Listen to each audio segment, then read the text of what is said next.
સુરેન્દ્રનગર જિલ્લાના લીંબડી રાણપુર હાઈવે પર અકસ્માત સર્જાતા 3 લોકો ગંભીર રીતે ઇજાગ્રસ્ત બન્યા હતા। ત્યારે આ તમામ ઇજાગ્રસ્તોને 108 દ્વારા લીંબડી તાલુકામાં આવેલ સિવિલ હોસ્પિટલ ખાતે ખસેડવામાં આવ્યા હતા। આ બાબતે ખાસ કરીને વાત કરવામાં આવે તો લીંબડીથી રાણપુર તરફ 3 યુવાનો બાઇક લઈ જતા હતા, ત્યારે કોઈ અજાણી કાર દ્વારા આ બાઇક ચાલકને ટક્કર લાગતા ગંભીર અકસ્માત સર્જાયો હતો, જેમાં 3 લોકો ઇજાગ્રસ્ત બન્યા હતા। ત્યારે આ 3 ઇજાગ્રસ્તોને તત્કાલ 108 દ્વારા લીંબડી સિવિલ હોસ્પિટલમાં ખસેડવામાં આવ્યા હતા। 3 લોકોને પગના ભાગે તેમજ માથાના ભાગે ગંભીર ઇજાઓ પહોંચી હતી। ત્યારે વધુ ઇજાગ્રસ્ત હોવાને કારણે અન્ય હોસ્પિટલમાં લોકોને રિફર કરવામાં આવ્યા હતા।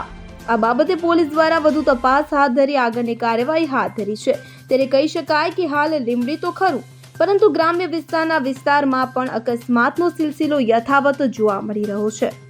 કલ્પેશ વાઢેર સાથે CN24 ન્યૂઝ સુરેન્દ્રનગર। હવે જુઓ દેશ દુનિયાની તમામ ખબરો તમારી આંગળીના ટેરવે। ઉઠાવો મોબાઈલ અને Google Play Store પરથી ડાઉનલોડ કરો અમારી CN24 ન્યૂઝ મોબાઈલ એપ।